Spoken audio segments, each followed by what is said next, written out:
I arrived at the Reno courthouse at 9:15 on a Tuesday morning in October, wearing the same cream silk blouse I'd worn the day I signed our marriage certificate. Investment management teaches you that timing is everything. So is symbolism. The hearing was scheduled for 9:30. My lawyer was already inside. I carried a single manila folder and a leather portfolio that had seen me through 14 years of client presentations, acquisitions, and one very brief marriage. The photo that ended everything had arrived in my inbox 6 days after the wedding. Subject line, "Oops. One more from the reception." The photographer's assistant had meant to send it to her portfolio folder. Instead, she'd sent it to me. Timestamp on the image, 11:38 p.m., September 9th. Location, the coat check alcove at the Eldorado Ballroom. My husband's hand was on her jaw. Her hand was in his hair. I recognized her immediately. She'd been seated at table 7. A colleague of his, he'd said. Someone from the firm. If you're enjoying this story and want to hear how it ends, go ahead and follow the channel. You'll want to know what happens when the numbers finally come due. I suppose I should rewind. My name is Georgina Marks, and for 14 years I've managed mid-cap growth portfolios for institutional clients. Before that, I was an analyst. Before that, a research associate who lived on ramen and coffee and annotated spreadsheets until 2 in the morning because patterns reveal themselves when you let the noise settle. Investment management is not about guessing. It's about watching, waiting, and positioning yourself so that when the market moves, you've already moved first. I met him at a conference in San Francisco. His name was Kyle Brennan. He worked in corporate law, mergers and acquisitions mostly, and he had the kind of confident handshake that made you feel like you'd already agreed to something. We dated for 11 months. He proposed at a restaurant on the water in Charleston during a long weekend. The ring was tasteful. The proposal was public enough to feel romantic but private enough not to be performative. I said yes because the data supported it. We had compatible schedules, overlapping social networks, similar income brackets, and he'd never once suggested I should work less or want less or be less. The wedding was small by some standards, large by mine. 140 guests. The Eldorado Ballroom in Reno, where I'd grown up and where my mother still lived in the same house she'd raised me in. My father had passed 4 years earlier. My mother walked me down the aisle. Kyle's family flew in from Milwaukee. His younger brother was the best man.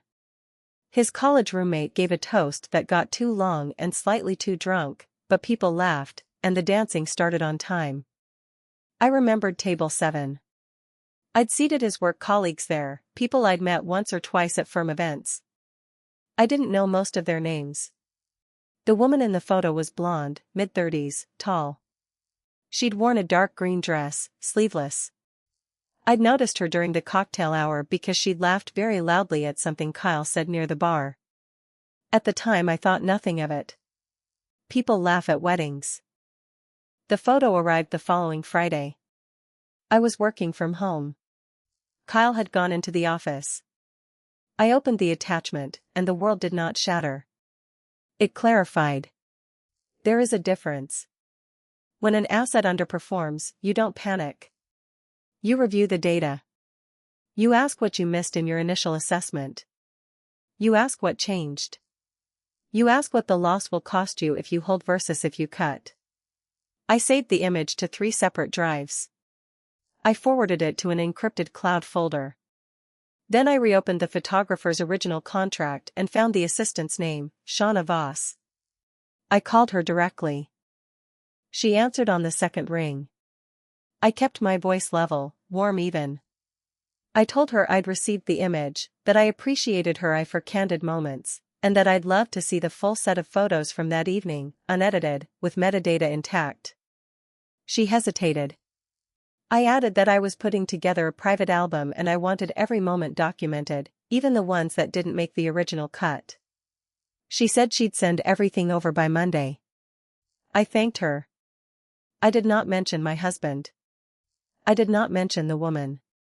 Monday afternoon, I received a link to a cloud folder. 463 images. I filtered by timestamp. Between 11:15 and midnight, there were 18 images that had not appeared in our wedding album. Most were blurry, duplicates, poorly lit. 3 were not. 11:36 p.m., Kyle and the woman in green, standing very close near the coat check, her hand on his arm. 11:38 p.m., the one I'd already seen. 11:41 p.m., Kyle adjusting his tie, alone, walking back toward the ballroom. His expression was calm. He did not look like a man who'd just made a mistake. He looked like a man who'd just taken a brief, scheduled break. I closed the laptop. I made tea.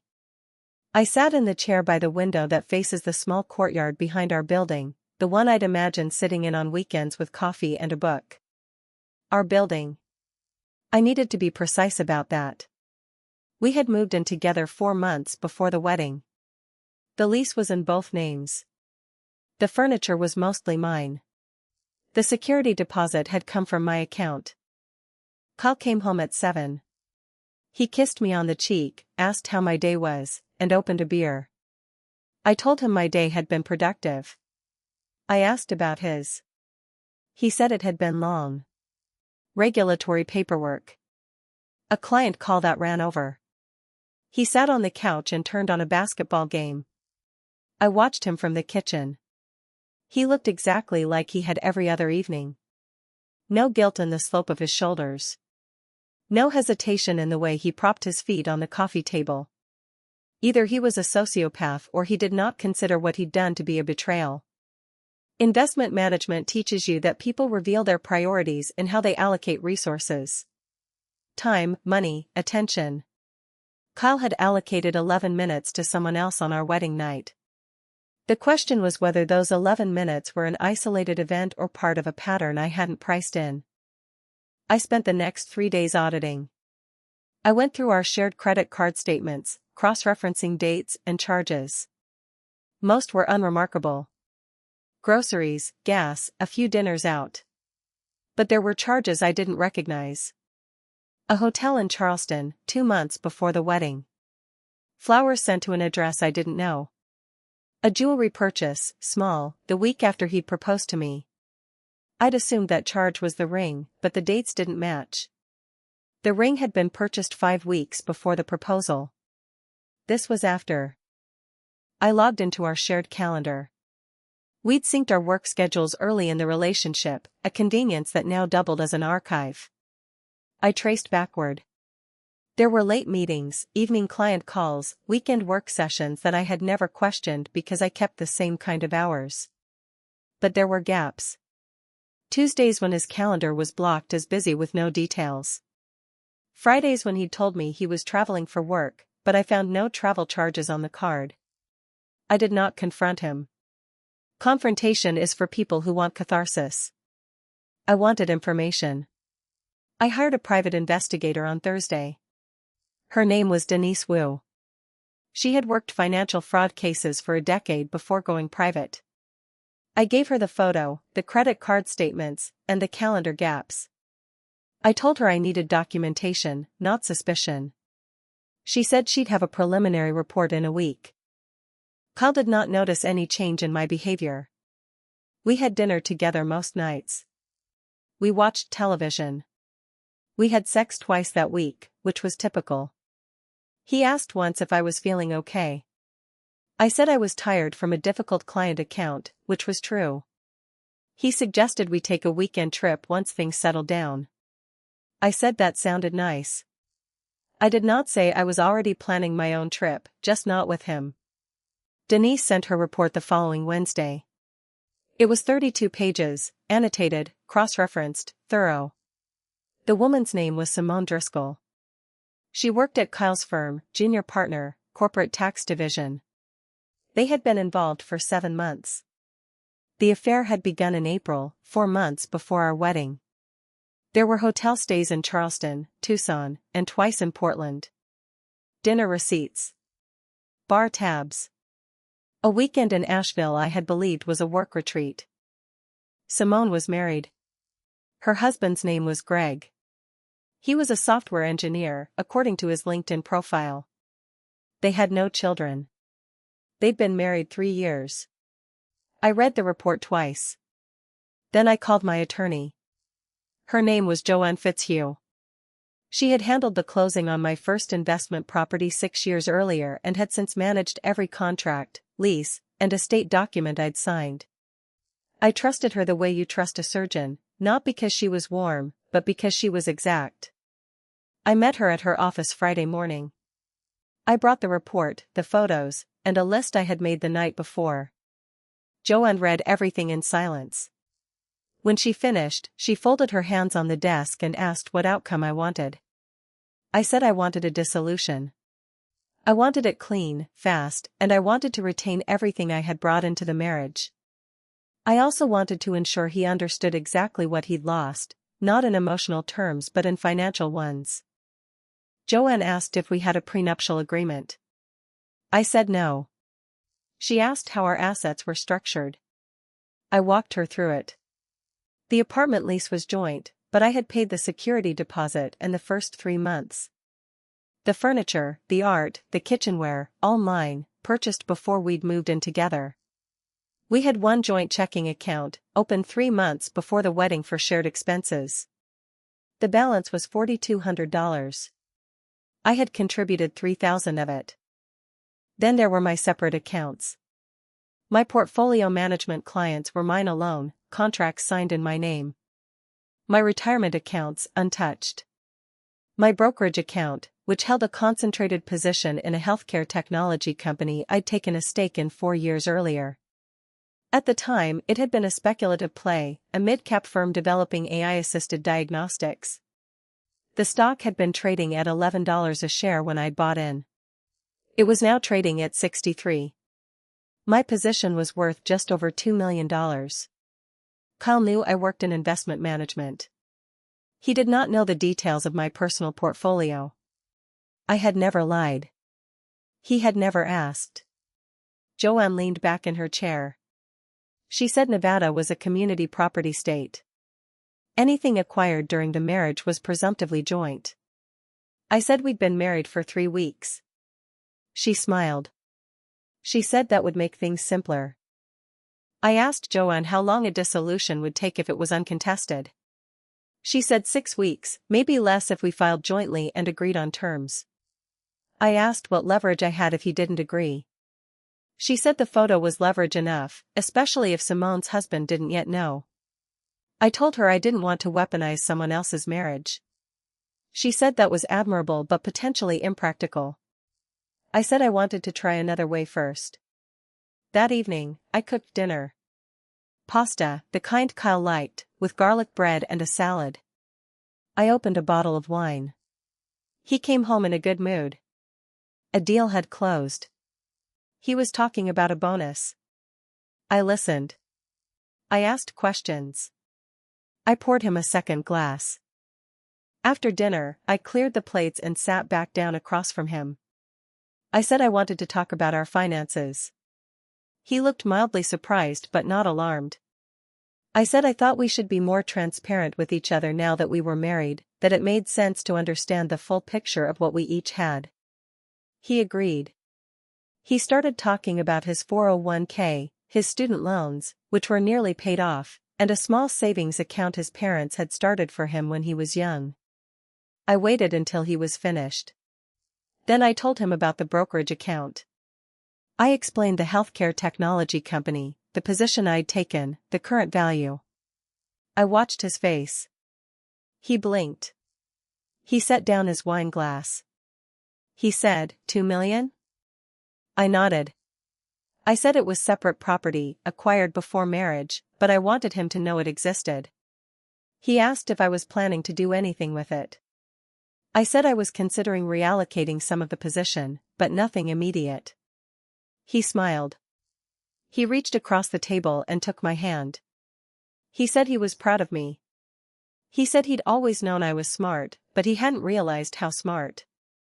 He used the word "we" 3 times in the next 2 minutes. We were set. We could buy a house. We could think about starting a family. I smiled back. I squeezed his hand. I said I was glad we were on the same page. Then I stood, kissed the top of his head, and went to bed early, claiming a headache. The next morning, I moved the entire position. Not out of the brokerage, just into a different vehicle, a trust I'd established 4 years earlier for estate planning purposes. The trust was irrevocable. I was the sole beneficiary. It could not be divided in a divorce or dissolution. Joanne had helped me set it up when my father passed, a way to shelter assets from potential creditors or lawsuits. I'd never imagined I'd be sheltering them from a husband. Monday afternoon, I filed for dissolution. Joanne submitted the paperwork electronically. Under Nevada law, a joint petition dissolution required both parties to agree on the division of assets and debts. I had drafted terms. They were fair. The apartment lease would be terminated. I'd take my furniture. He'd take his. The joint checking account would be split proportionally based on contribution. No alimony. No claims on separate property.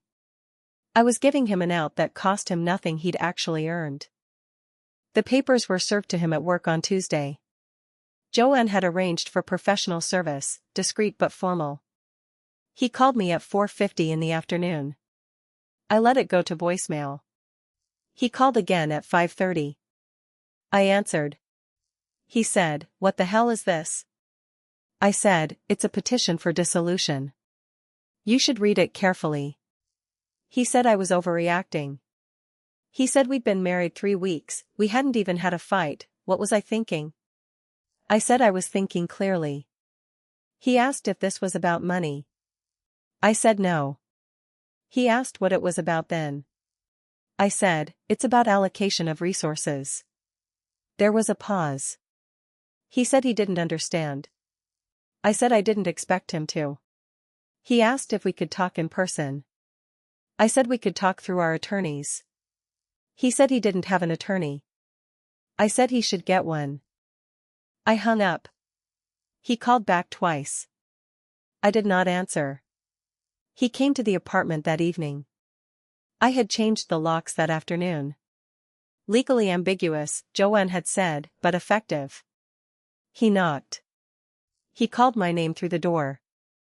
I sat in the chair by the window with my laptop open, reviewing a client's quarterly performance report. He stopped knocking after 20 minutes. Denise called me Wednesday morning. She said someone had contacted her, asking questions about her firm and whether she'd done work for me. She didn't say who. She said she'd declined to comment.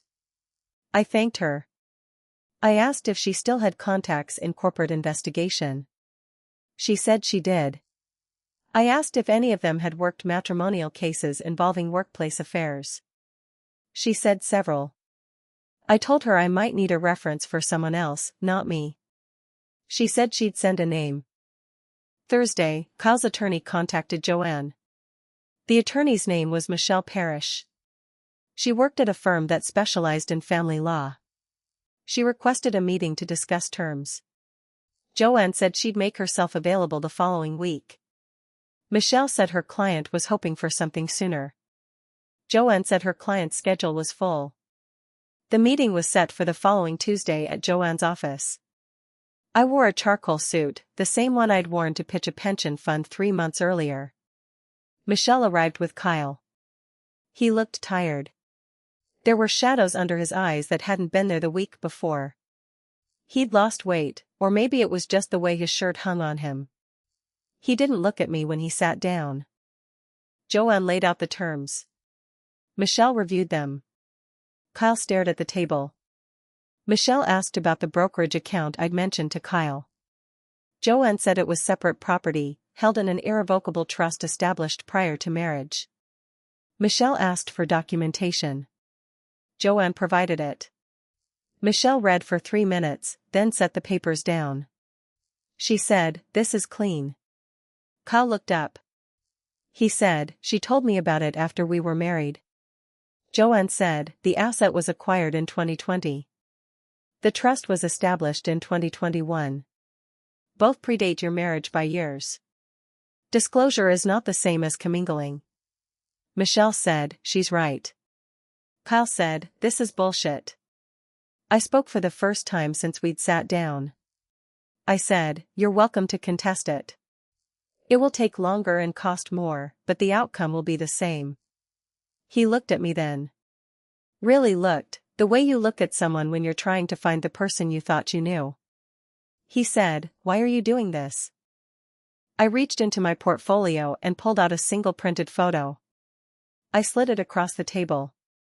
It was the image from the coat check, 11:38 p.m., timestamp visible in the corner. His face drained. Michelle leaned over to look. Her expression did not change, but her posture did. She sat back. Kyle said, that was nothing.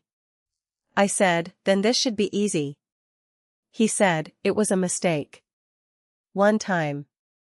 It didn't mean anything. I said, I'm not interested in what it meant. I'm interested in moving forward. Michelle touched Kyle's arm. She said, I need a moment with my client. Joanne and I stepped into the hallway.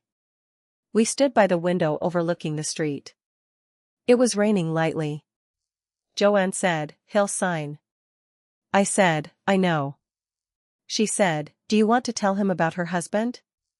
I said, no. She said, it might move things faster. I said, I don't need faster. I need final. We went back inside after 10 minutes. Kyle's eyes were red. Michelle said her client was prepared to agree to terms on one condition: the photo would not be shared or distributed in any way, and I would confirm in writing that no further evidence of his relationship with Simone Driscoll would be disclosed to third parties. I said, I have no intention of distributing anything. But I won't sign a non-disclosure. Michelle said, why not? I said, because I don't make promises I might need to break. Kyle said, Jesus, Georgina. I said, sign the petition or don't. I'll be fine either way. He signed. Joanne notarized it.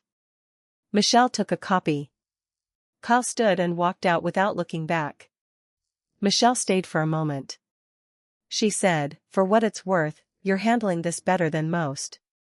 I said, I'm not handling it. I'm closing it. She nodded and left. The dissolution was finalized 6 weeks later. I did not attend the hearing. Joanne represented me. The decree was mailed to my new address, a one-bedroom apartment in a quieter part of Reno, closer to the mountains. I'd signed the lease the day after Kyle signed the petition. The furniture fit better in the smaller space. I liked the light in the mornings.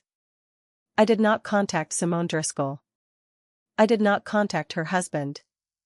I thought about it. Denise had offered to facilitate an anonymous disclosure. I declined. It was not my marriage. It was not my variable to manage. But I did send the referral Denise had provided. I wrote a brief email to Greg Driscoll's publicly listed work address. Subject line, resource recommendation. Body, if you ever find yourself needing a discreet professional for personal matters, Denise Wu comes highly recommended. No obligation. Just a name worth having. I did not sign it. I sent it from a burner account that auto-deleted after 24 hours. I have no idea if he opened it. I have no idea if he ever needed it. Investment management teaches you to position assets where they might be useful, not to guarantee they'll be deployed. 3 months after the dissolution was finalized, I received a LinkedIn message from a name I didn't recognize, Greg Driscoll. It was brief. Thank you for the referral. It was timely. That was all. I did not reply. 2 weeks later, Simone Driscoll's LinkedIn profile updated her status to between opportunities. A month after that, Kyle's profile did the same. I didn't ask Denise what had happened. I didn't need to know the details. Patterns reveal themselves when you stop looking directly at them. I heard from Kyle one more time, 8 months after the dissolution. He sent a letter to my old address. My mother forwarded it. It was handwritten, 2 pages, single-spaced. He said he'd made a mistake. He said he understood why I'd left. He said he wanted me to know that Simone had cost him more than I ever had. He said his firm had let him go after an internal complaint. He didn't say who had filed it. He said he was working contract positions now, trying to rebuild. He said he hoped I was happy. I read the letter once. Then I folded it back into the envelope and filed it in a drawer I rarely open. I did not respond. There was nothing to say. He had allocated poorly. He had miscalculated risk. The market had corrected. I returned to work the week after the dissolution finalized. My clients had not noticed my absence. I had managed their portfolios through the entire process without a single missed email or delayed report. Compartmentalization is a skill. So is focus. I had been hired to grow assets, and I had continued to do exactly that. My own portfolio had continued to perform. The healthcare technology company announced a partnership with a major hospital network in December. The stock jumped to $81 a share. I sold a portion of my position, reallocated into municipal bonds and a small renewable energy fund. Diversification is not about avoiding risk. It's about distributing it so no single failure can ruin you. I began attending industry events again in the spring. Conferences, client dinners, the occasional networking reception. At one, in Portland, I was introduced to a man named Eric Tan. He was a forensic accountant, specializing in fraud detection for mid-size firms. We talked for 20 minutes about pattern recognition, about the ways people think they're hiding things when they're actually just creating new trails. He was funny. He did not ask if I was married. I did not mention that I had been. We had coffee the next morning before my flight. He asked if I'd be in Portland again anytime soon. I said probably not, but I'd be in Boise for a client meeting in June. He said Boise wasn't far. I gave him my card. He emailed 2 weeks later. We met for dinner in Boise. Then again in Reno. Then he started finding reasons to be in Reno more often. I did not tell him about Kyle for 3 months. When I finally did, it was over breakfast in my apartment. He listened without interrupting. When I finished, he said, "Did you ever regret how you handled it?" I said, "No." He said, "Good." That was all.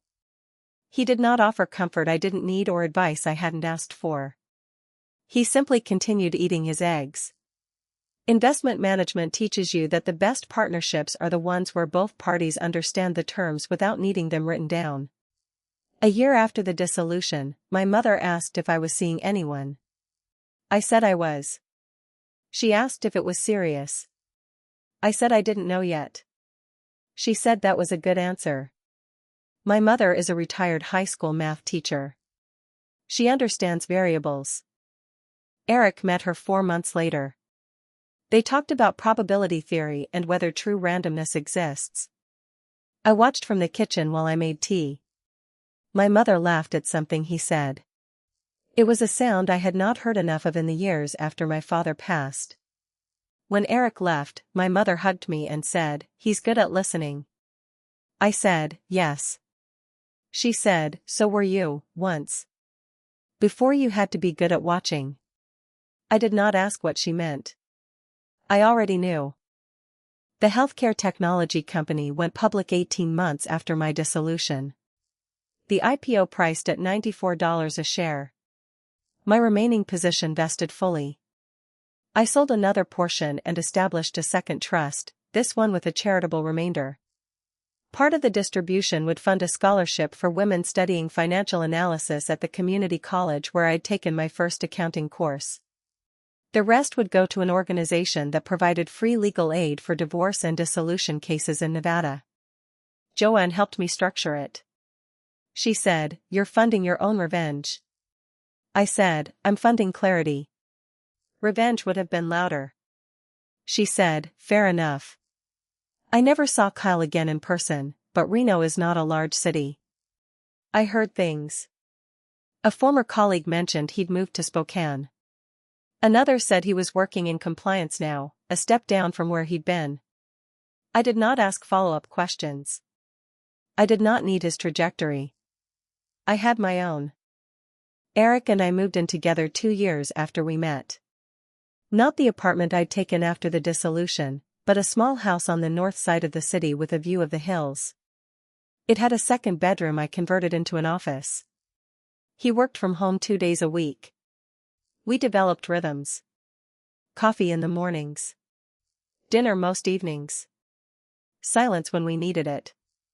Conversation when we didn't. He asked me once, late at night after we'd gone to see a movie about a financial scandal, whether I'd ever been tempted to do something more dramatic when I'd found out about Kyle. Burn his clothes. Key his car. Show up at his office. I said, no. He said, why not? I said, because drama is expensive. It costs you time, attention, and credibility. I wanted him gone, not memorable. Eric was quiet for a moment. Then he said, that's the coldest thing you've ever said. I said, is it? He said, yes. I respect the hell out of it, but yes. I laughed. It felt good. Money magnifies character. It does not create it. Kyle had been careless with me because he was careless in general. The affair was not an anomaly. It was data. Simone had been careless too, in her own way, believing that proximity and secrecy were the same as safety. They were not. Greg Driscoll had been smart enough to act on information when it was given to him. I respected that. 3 years after the dissolution, I was invited to speak at a conference in Charleston on portfolio risk management for institutional clients. I almost declined. Charleston was where Kyle had proposed. It was also where he and Simone had spent a weekend while I'd been at a client meeting in Tucson. But Eric pointed out that letting old associations dictate my geography was giving Kyle real estate he didn't deserve. He was right. The conference was well attended. I gave my presentation on a Thursday morning, recognizing structural risk before it becomes systemic loss. The audience was mostly mid-career analysts and junior portfolio managers. I talked about pattern recognition, about the importance of separating signal from noise, about the difference between a temporary dip and a fundamental flaw. The questions afterward were sharp. Someone asked how you know when to cut a position versus when to wait out volatility. I said it depends on whether the underlying thesis has changed. If the reason you bought in is no longer true, the price is irrelevant. You exit. Afterward, a woman approached me near the coffee station. She was in her early 40s, dressed in a gray suit that looked expensive but worn, the kind of thing you buy once and maintain carefully. She said her name was Renee Collier. She said she'd appreciated the presentation, particularly the part about structural versus cyclical risk. Then she said, I think I might have a personal version of that problem. I waited. She said, I'm not asking for advice. I just wanted to say it helped to hear someone frame it that way. Like it's solvable if you have the right information. I said, it usually is. She nodded, thanked me, and walked away. I thought about her on the flight home. I thought about the referral I'd sent to Greg Driscoll, the one I'd never confirmed he'd used. I thought about the scholarship fund I'd set up and the 3 women who'd received it so far, one of whom had sent me a thank you note saying the money had let her quit her night job and finish her degree. These were small allocations. But allocation is cumulative. You don't build a portfolio in one trade. Eric proposed to me on a Saturday in June, for years after we met. We were hiking in the hills outside Reno, the ones visible from our house. He had not planned anything elaborate. We stopped to rest on a flat rock with a view of the valley, and he said, I think we should make this official. I said, we already live together. He said, I mean legally. I said, why? He said, because I want to. And because I think you do too, or you wouldn't still be sitting here. I said, that's a decent thesis. He said, is that a yes? I said, yes. We were married 4 months later at the courthouse, the same one where my dissolution had been finalized. Joanne was our witness. My mother was there. Eric's parents flew in from Vancouver. We had lunch afterward at a restaurant by the river. No reception. No ballroom. No photographer. Just the six of us and a waiter who brought too much bread. My mother said, "This is better." I said, "Then what?" She said, "Then trying to make it look like something it's not." Eric's father, a retired civil engineer, raised his glass and said, "To structural integrity." Everyone laughed. We drank to that. I thought about Kyle once that day, briefly, while I was signing the marriage certificate. I thought about the cream silk blouse I'd worn to his hearing and the fact that I'd donated it the week after. I thought about the photo that had arrived in my inbox and how much time I'd spent reviewing it, not because it hurt but because I needed to understand what I'd missed. I had not missed anything. I had simply believed someone's presentation of himself without auditing the underlying data. It was a mistake I would not make again. Eric and I did not have a honeymoon. We both had work. But we took a long weekend in Asheville in the fall, the same city where Kyle and Simone had spent a weekend years earlier. I did not tell Eric that until we were already there. When I did, he asked if it bothered me. I said no. He said, "Good, because I already made dinner reservations." We ate at a small restaurant in the Arts District. The food was good. The wine was better. On the walk back to the hotel, Eric said, "Do you ever think about what he's doing now?" I said, "No." He said, "Not even curious?" I said, "Curiosity is a cost. I'd rather spend it somewhere else." He took my hand. He said, "You're kind of terrifying, you know that?" I said, "You married me anyway." He said, "Best trade I ever made." I have never been someone who believes in closure. Closure suggests an ending, a final page, a balance that zeroes out. Life does not work that way. Accounts remain open. Positions shift. New information arrives. What I believe in is resolution, the point at which you have enough data to stop questioning the decision you made and start building on it. The resolution of my first marriage was not the divorce. It was the morning I woke up in the apartment I'd moved into afterward and realized I was not sad. I was not angry.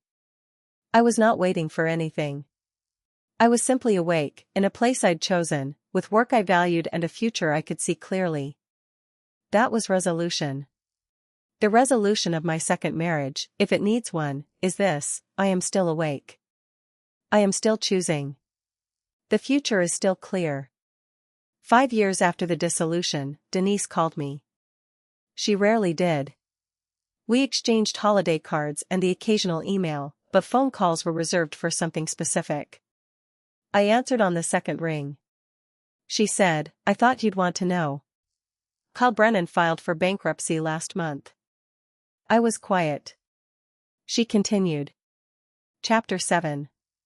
Full liquidation. He listed debts to 3 credit cards, a personal loan, and back taxes. No significant assets. I said, "How did you find out?" She said, "Bankruptcy filings are public. I keep a few searches running for past clients. Professional habit." I said, "Thank you for telling me." She said, "Does it feel like anything?" I thought about that. I said, "No. He stopped being a variable a long time ago." She said, "Good." We talked for a few more minutes about her work, a new contract she'd taken on. Then we hung up. I told Eric that evening over dinner. He asked how I felt. I said I felt nothing, and I meant it. Kyle's financial collapse was not my victory. It was simply the lagging confirmation of a pattern I'd already identified and exited. But I thought about Simone. I wondered if she'd filed too, or if she'd managed to rebuild. I wondered if Greg had stayed or left, and what he'd done with the referral if he'd used it. I would never know.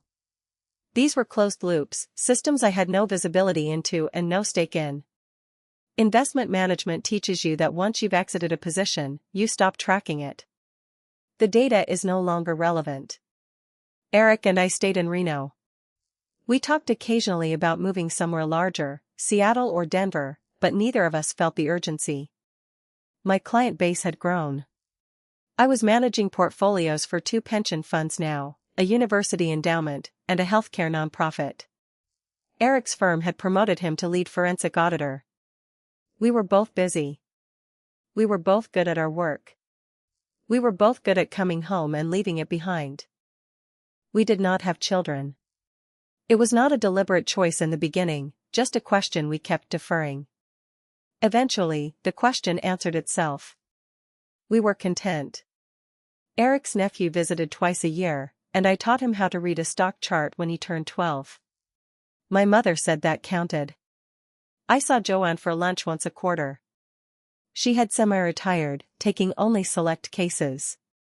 Over salads one afternoon, she said, "You know, you're one of the few divorce clients I've had who never looked back." I said, "Is that unusual?" She said, "Extremely. Most people check. They Google their exes. They ask mutual friends. They wonder if they made the right call." I said, "I had the data. The call was obvious." She said, "It's never obvious to the person in it." I said, "Then maybe they're looking at the wrong metrics." She laughed. She said, "I'm putting that on a mug." The scholarship fund I'd established grew. The initial charitable trust had been seeded with $200,000. Between market growth and additional contributions, it was now worth just over $400,000. We'd awarded scholarships to 11 women so far. 3 had graduated. 1 was working as a junior analyst at a firm in Portland. Another had gone into tax law. The 3rd was teaching financial literacy at a high school in Boise. I did not stay in close contact with any of them, but I read their updates when they sent them. Small allocations, cumulative returns. Eric and I celebrated our 5th anniversary on a Wednesday. We took the day off and drove to Lake Tahoe. It was October, cool but not yet cold. We rented a small cabin and spent 2 days hiking, reading, and doing very little. On the drive home, Eric said, "Do you ever regret not having a big wedding?" I said, "No." "Do you?" He said, "God, no. I just wanted to make sure you didn't feel like you missed out." I said, "I didn't miss anything. I corrected for it." He smiled. He said, "That's very you." I said, "Is that a compliment?" He said, "Always." That winter, my mother had a stroke. It was mild, the doctors said, but it left her with weakness on her left side and some difficulty speaking. I took a leave from work and stayed with her for 6 weeks while she went through rehabilitation. Eric visited on weekends. My mother improved slowly, steadily. By the end of January, she could walk without assistance and her speech had mostly returned. One evening, while I was making dinner in her kitchen, she said, "You're good at this." I said, "At cooking?" She said, "At managing crisis." I said, "I just follow the data." She said, "It's not data when it's people you love. It's faith." I thought about that. I said, "Maybe faith is just data you haven't quantified yet." She said, "Maybe. Or maybe you're scared to call it what it is." I didn't answer. She didn't push. My mother has always known when to let silence do the work. By spring, she was back to living independently. I returned to Reno and to my clients. The markets had been volatile. I spent long days rebalancing portfolios, reassuring nervous institutional boards, explaining that volatility was not the same as loss. One client, the healthcare nonprofit, asked if they should exit equities entirely and move to bonds. I said no. I showed them the historical data. I showed them the thesis that had guided our original allocation. I said, "Nothing structural has changed. This is noise." They stayed. The market recovered by summer. Their portfolio outperformed its benchmark by 4%. They sent a thank you note. I filed it with the others. 7 years after the dissolution, I received an email from an address I didn't recognize. The subject line was blank. The body of the email said, "I don't know if you remember me." My name is Greg Driscoll. I wanted to thank you for the referral you sent years ago. It changed my life. I'm remarried now. I have a daughter. I hope you're well. I read it twice. Then I wrote back, I'm glad it helped. I hope you're happy. He replied an hour later. I am. I hope you are too. I did not respond again. There was nothing more to say. The loop was closed. Eric asked me once, a few months later, if I'd ever heard from anyone connected to Kyle. I told him about Greg's email. He said, do you think Kyle knows you're the reason everything fell apart for him? I said, I wasn't the reason. He was. I just didn't stop it. Eric said, that's a distinction he probably doesn't appreciate. I said, I don't need him to. Love survives arguments, respect survives silence. Eric and I had both. We did not fight often, but when we did, it was sharp and brief and always resolved with data. Who had said what? What the actual sequence of events had been.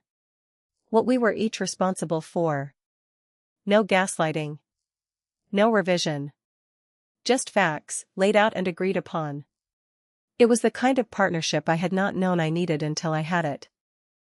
We bought a second property in our 8th year of marriage, a small cabin near Spokane. It needed work.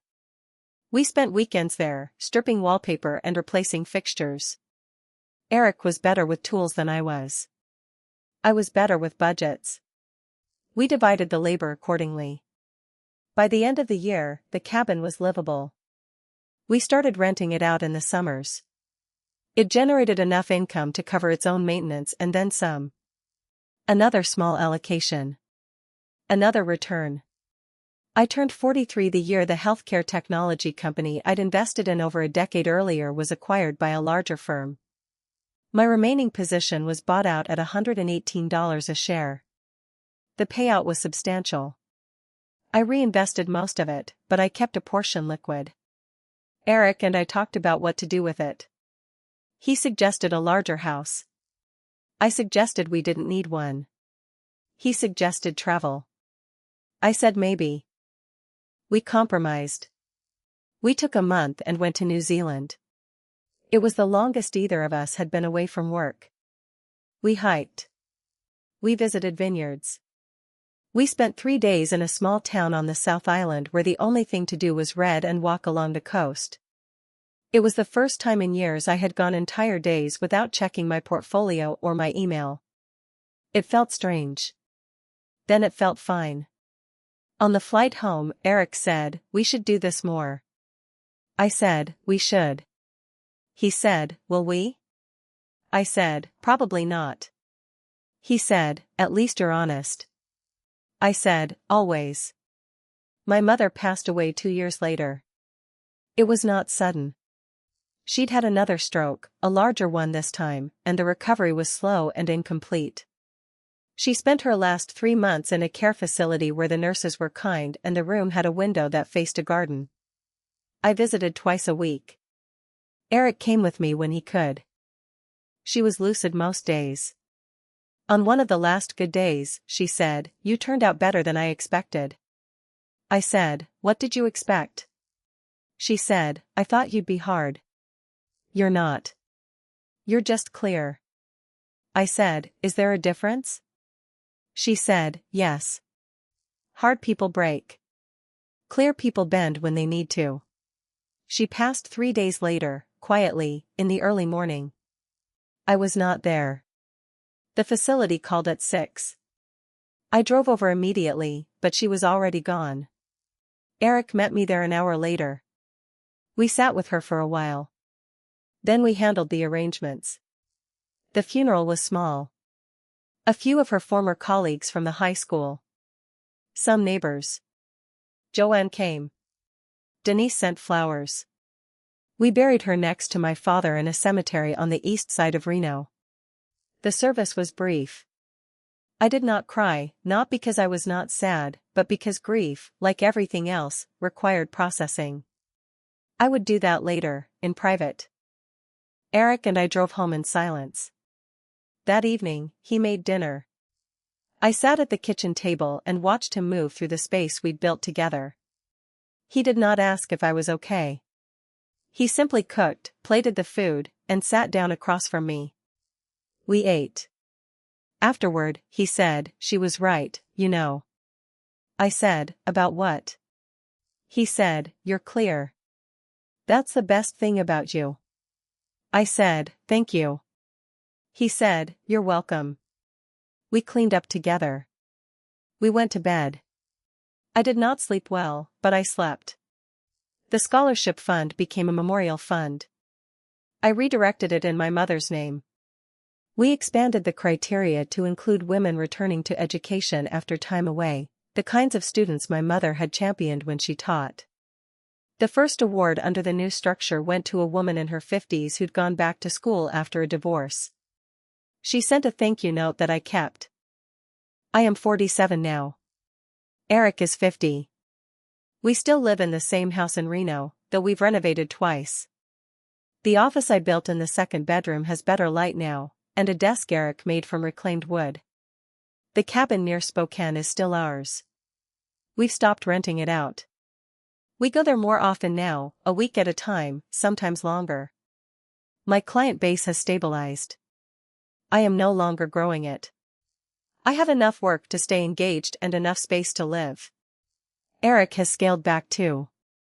He consults now instead of taking full-time cases. We've talked about full retirement, but neither of us is ready. Work, for both of us, is not just income. It's structure. It's proof that we can still see patterns and solve problems. We're not ready to let that go. I have not thought about Kyle in years, not in any sustained way. He is a historical data point, a position I exited cleanly and on time. Sometimes I see mentions of his name in professional networks, updates that suggest he's still working, still trying to rebuild. I do not click through. I do not need the details. He is no longer relevant to my portfolio. I think about Simone occasionally, in the abstract. I wonder if she ever understood the cost of what she did, not to me but to herself. Patterns that start with carelessness rarely correct on their own. But I do not know what happened to her after her LinkedIn profile went quiet, and I do not need to. Some data is not worth gathering. I think about Greg Driscoll more often, though still not frequently. I think about the email he sent, the daughter he mentioned. I think about the fact that a single referral, given without expectation, changed the trajectory of someone's life. Small allocations, cumulative returns. It's the same principle that's governed every investment I've ever made. The scholarship fund has now awarded funding to 28 women. Some have graduated. Some are still in school. A few have written to tell me where they've ended up, analyst positions, teaching roles, one who started her own bookkeeping business. I do not track them closely, but I read their updates when they arrive. It is enough to know the allocation was sound. Eric and I do not talk about the future in specific terms.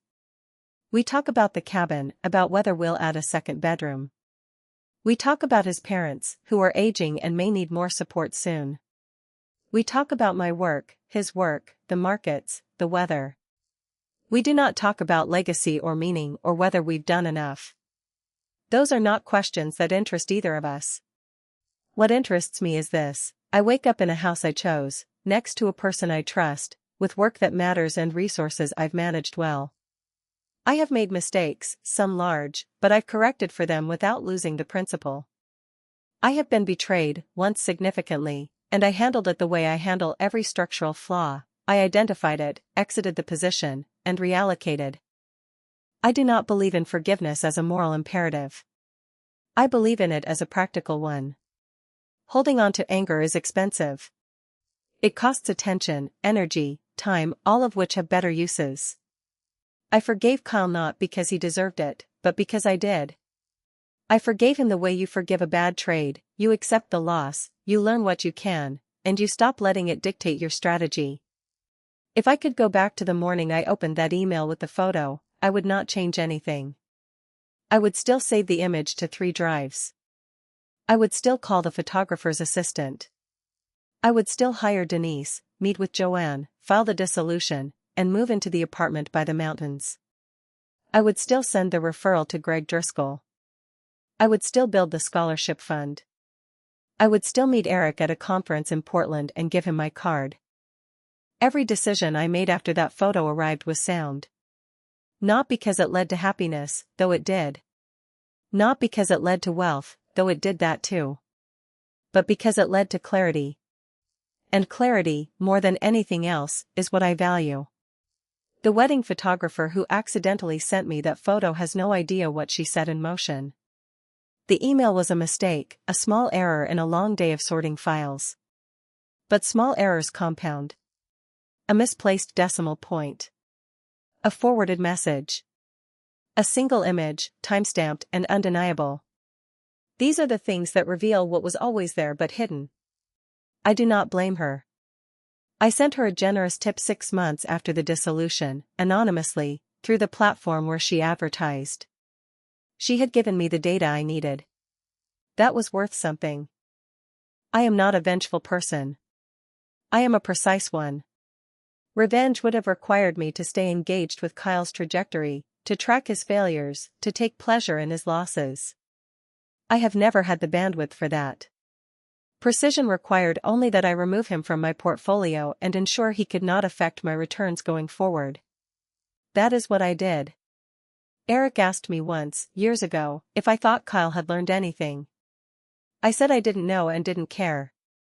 He said, "You really don't, do you?" I said, "No. His education is not my responsibility." Eric had laughed.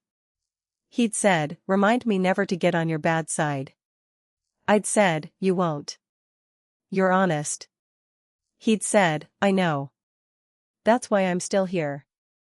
Honesty is the only non-negotiable variable in any partnership. You can survive differences in risk tolerance, in time horizon, in goals. You cannot survive dishonesty. It corrupts every other input. Kyle was dishonest. Simone was dishonest. They paid for it separately, in ways I only partially witnessed. I do not need to know the full accounting. I only need to know I am no longer holding the liability. Last month, Eric and I drove out to the cabin for a long weekend. It was late September, the air cool and sharp, the trees just beginning to turn. We brought groceries, a few books, and no laptops. It was a rule we'd started enforcing, no work at the cabin. Not unless it was an emergency, and emergencies were rare. On the second evening, we sat on the small deck we'd built the year before. The sun was setting behind the hills, the light orange and soft. Eric was reading. I was not. I was simply sitting, watching the way the shadows moved across the trees. He looked up and said, "What are you thinking about?" I said, "Nothing specific." He said, "That's not true. You're always thinking about something specific." I smiled. I said, "I'm thinking about allocation." He said, "Of course you are." I said, "Not in the way you think. I'm thinking about how we allocate time. How much of it we spend working, planning, optimizing. And how much we spend just sitting." He closed his book. He said, "And?" I said, "I think we've got the ratio right." He said, "Good. I'd hate to rebalance now." We sat in silence for a while. The sun dropped below the hills. The air grew colder. We went inside, made dinner, and went to bed early. It was unremarkable. It was exactly what I wanted. I have been asked, occasionally, by younger analysts or women at conferences, how I handled my divorce so cleanly. They frame it as a compliment, though sometimes it sounds more like disbelief. I tell them the truth, I treated it like any other divestment. I gathered data. I consulted experts. I made a decision based on what would preserve the most value going forward.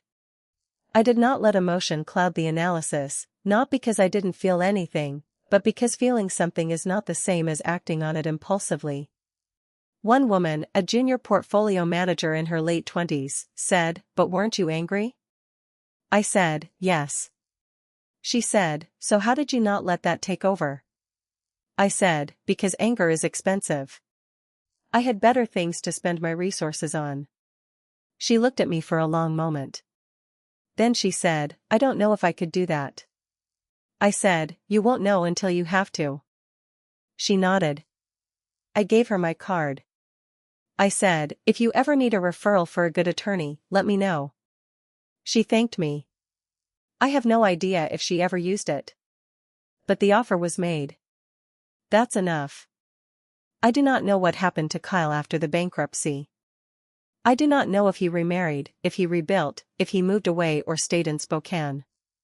I do not know if he thinks about me, if he regrets what he did, or if he's rewritten the narrative in a way that makes him the victim. People do that. They revise the data until it supports the conclusion they need. I used to find that frustrating. Now I find it irrelevant. What I know is this: I am here. I am solvent, stable, and surrounded by people I trust. My work is solid. My marriage is sound. My portfolio is diversified and performing well. These are the metrics that matter. If there is a moral to this story, it is not about betrayal or revenge or even justice. It is about stewardship. You are the manager of your own life. You set the strategy.